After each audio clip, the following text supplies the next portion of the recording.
So initially today, I had planned on uploading Batman: The Court of Owls Part 1 and just kind of going from there.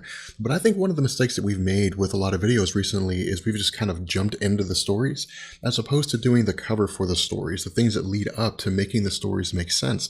And because the Bat family is such a prominent part of the Night of Owls and the story Batman Endgame, Death of the Family, Batman Eternal, things like that, I think it's important to make the Bat family make sense and to do respective videos about each of the characters before we actually jump into this. And so what we're going to do is we're going to start here with Dick Grayson, quite possibly one of the most popular characters to have ever existed in the history of DC Comics, and most certainly one of the most well-known, if not the most well-known version of Robin in Batman's continuity. So Dick Grayson first appeared in Detective Comics issue number 38 in 1940, and what's really interesting here is that he was created by the same guys who made Batman. He was made by Bob Kane and Bill Finger, and the question here was, is it possible to give a sidekick to Batman that will bring in younger readers? And so this was the experiment that was performed, and initially this was intended to be a one-off of sorts in the sense that if it had failed, the story would have been self-contained to a degree, and they would have been able to just kind of write Dick Grayson out of the stories entirely. But the exact opposite happened. Dick Grayson was a resounding success for DC Comics, and what's really cool here is that between Dick Grayson and Marvel's Spider-Man, we'll actually see this kind of give and take where one will influence the creation of the other, and then the creation of the other will influence the other one. And so we'll make this make sense as we go along. But with Dick Grayson's appearance, this immediately appealed to younger readers, because where Batman was cool and he was mysterious and he was sort of dark to a degree in this tone, or I guess at least as dark as you could be in the 1940s, a lot of younger kids were wanting someone to relate to in comic books. And the status quo, as we had established in previous videos before our discussion about Spider-Man or during our discussion about Spider-Man, comic books were relegated to adults. There were really no teenagers here. And so with Dick Grayson stepping into the role of being a sidekick for Batman, what this told a lot of teenage readers is that teenagers are gaining respectability in comic books. Teenagers are becoming appealing in comic books. And so a lot of kids immediately latched onto this idea. In Detective Comics number 38, when Dick Grayson was brought in, Dick Grayson was the child of a trapeze group called the Flying Graysons. And over the course of the story, which was only written in about 13 pages, things were very, very rushed. And so we quite literally jumped to one portion of the story, which tells us that it's somewhere along the line, the head of Haley's Circus was being, I guess, extorted by a man named Boss Zuko. And then once he refused to pay money to Boss Zuko had poured acid on the trapeze ropes, and it resulted in Dick Grayson's parents being killed. And so once the parents had died, Batman had appeared to Dick Grayson, telling Dick Grayson that he couldn't go to the cops and tell them what had happened. And the reason why was because Boss Zuko pretty much owned the entire city. And so if Dick Grayson had gone to the cops and told them, then undoubtedly some dirty cops would have ratted him out, and Dick Grayson would have been killed within the day. And so what Batman does is he effectively takes Dick Grayson under his wing.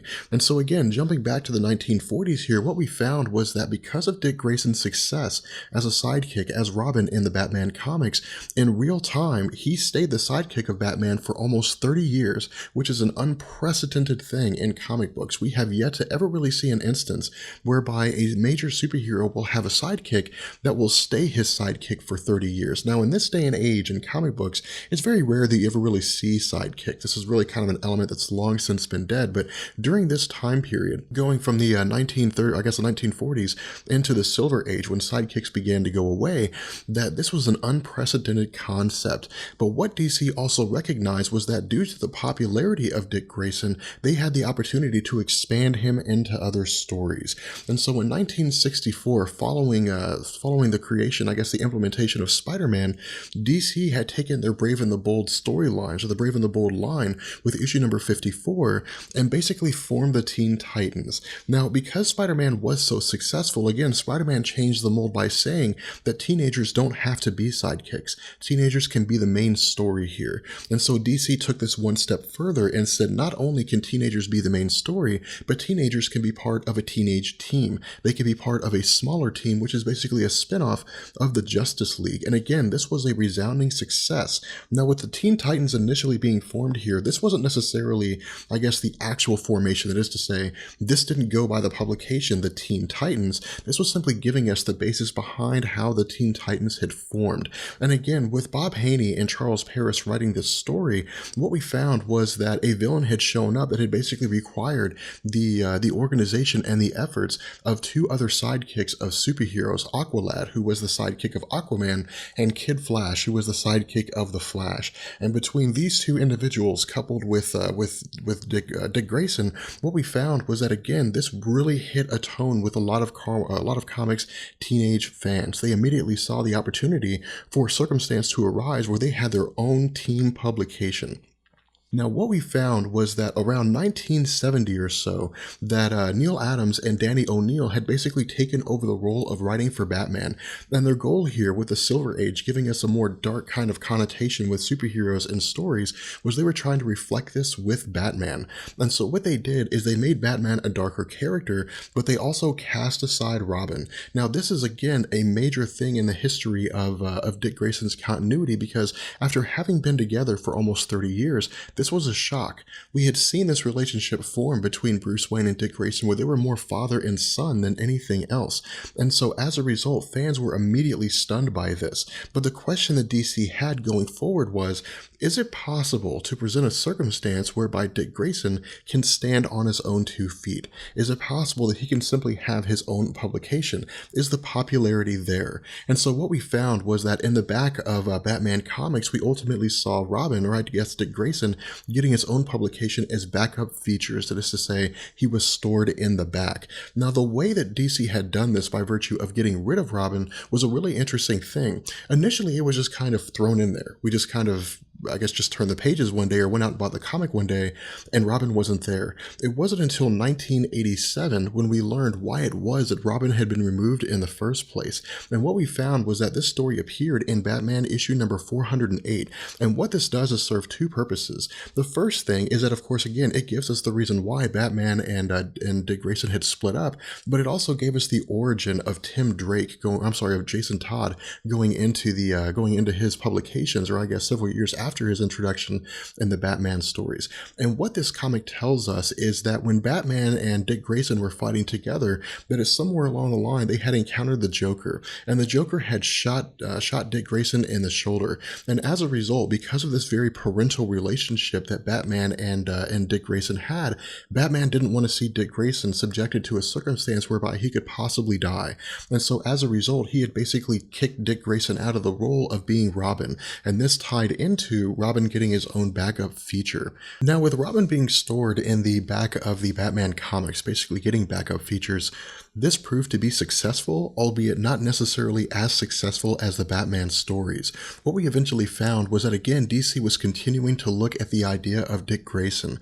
And so with Dick Grayson's sales still remaining pretty steadily, with Batman sales still remaining relatively popular, albeit very difficult to differentiate between whether or not these were popular because of Dick Grayson still being in the stories or simply just based on Batman, DC began to ask the idea again, is it possible that Robin can get his own solo feature outside of the Batman publications? Can we launch a series of stories with just Dick Grayson?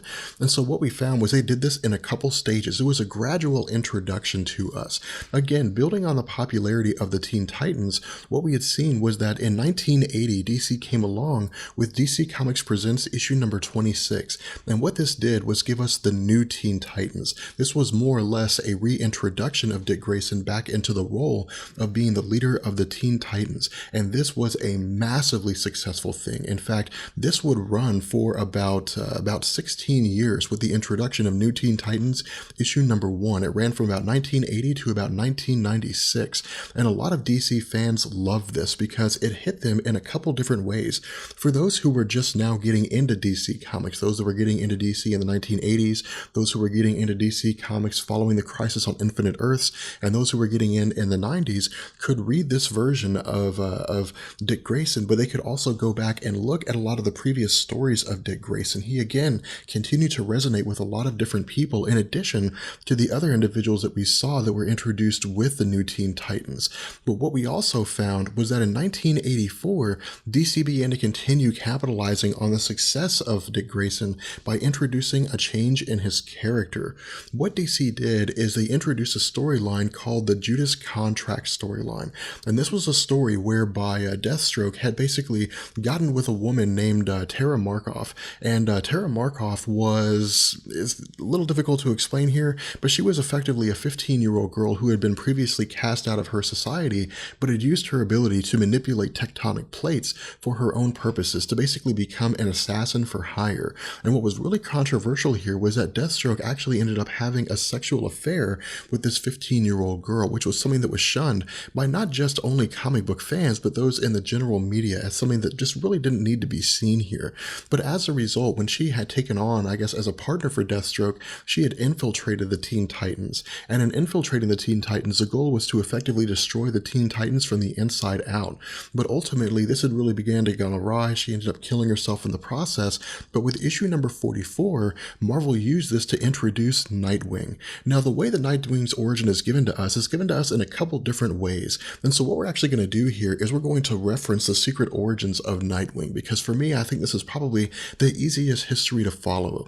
Then what we had found was that shortly after Dick Grayson had been cast off from Batman, he had gone to visit Superman. And the reason why he had gone to visit Superman was because in a lot of ways he had seen Superman as somebody he could identify with, in the sense that they felt alone. They had no family. There was really no one they could go to. Because remember, for the longest time, all Dick Grayson had was Bruce Wayne. His actual family had been killed off. And so as he began to speak with Superman, Superman told him of a story of a man on Krypton, that this person had been cast out of his family in the same way that Dick Grayson had been cast out of Batman's shadow, that this person had gone on to effectively become a superhero on that planet, and that while no one knew what his actual name was, that he went by the name Nightwing. And this immediately resonated with Dick Grayson. And so what DC did is they came along and they basically began to introduce a series of publications with Dick Grayson operating under the form of Nightwing. And this was such a resounding success for Dick Grayson that DC would actually never look back. We would never see Dick Grayson undertake the role of Robin again.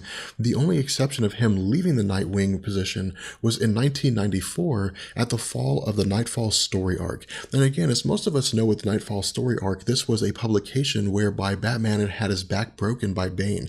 And so as a result, he could not undertake the mantle of Batman any longer, and instead passed this on to Dick Grayson. Now, while a lot of comic fans loved the idea of Dick Grayson playing Batman, by this point, Nightwing was such a popular character that DC really felt they had no choice but to bring Bruce Wayne back and to put Dick Grayson back in the position of Nightwing. And again, this came in two different ways. One, Bruce Wayne was Batman. There was really no way to get around that. There was really no altering that. There really wasn't a circumstance whereby Batman fans or DC fans as a whole, or even pop media outside of DC Comics, would really buy into the idea that Bruce Wayne wasn't going to be Batman anymore. But again, because of the popularity of Nightwing, they had to go back to their respective roles. And so what this does is this leads us into the New 52.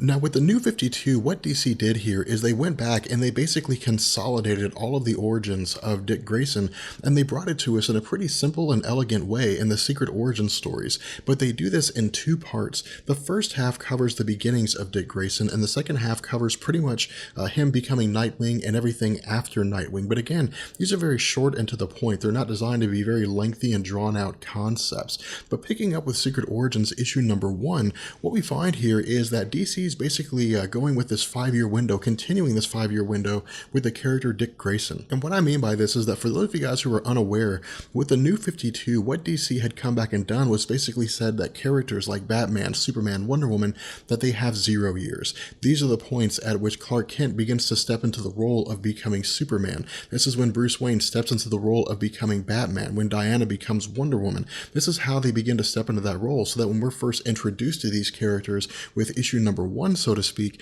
that a 5-year window has basically passed here. And so with the secret origins of Dick Grayson, what we find is that we pick up with the very beginnings, that is to say, Dick Grayson as he's part of the Flying Graysons. And again, much like the original origin, we had found that a man named Tony Zuko was attempting to extort protection money from the owner of Haley's Circus. But when the owner of Haley's Circus refused to give in, the result was that Tony Zuko had his henchmen, I guess, damage the wire of the Flying Graysons, and so the parents of Dick Grayson had fallen to their deaths, which had of course resulted in the owner of Haley's Circus giving in. But what DC also does here is they begin to paint a more intricate picture of Dick Grayson. They begin to give us this information of just how much Dick Grayson and Batman have in common, which was a great concept when it came to bringing in new readers. What they told us here was that once Dick Grayson had become aware of the fact that his parents were more or less murdered, that what he had been doing was sneaking out at night. He had been going about the process of trying to find Tony Zuko, trying to find, I guess, work his way up the ladder until he could eventually locate Tony Zuko and presumably kill him.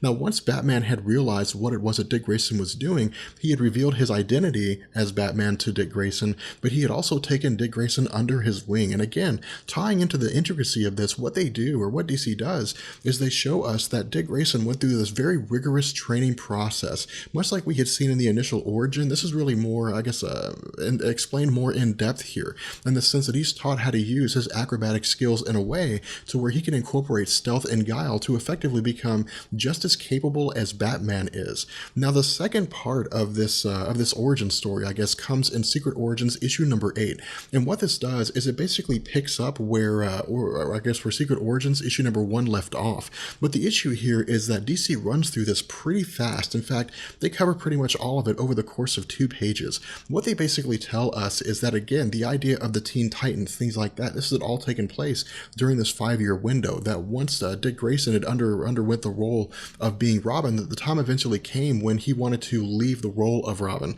when he wanted to escape the role of Robin. He, of course, was, for the most part, removed from this position by Batman, but this has been something that had been long in coming with his character. The result was that over time he adopted the role of Nightwing, but then as he played the role of Nightwing for a while alongside the Teen Titans, he even abandoned that role. And this is where things begin to change. This is where DC basically picks up with the New 52 by saying that once Dick Grayson had abandoned the role of Nightwing, he had basically become this sort of a contract person, in the sense that he had underwent the change of calling himself Grayson and become, to a degree, a kind of hero for hire, so to speak. But ultimately, this leads us into the current run of Grayson, and this leads us into the current run of where we stand with Dick Grayson in relation to Batman and the Batman family. So again, we're going to go ahead and cut this video here, because if we go any further, we'll actually end up impeding into the roles that he's been in terms of, I guess, Night of the Owls and Batman Eternal and Batman Endgame, and of course, that's something we don't want to do quite yet.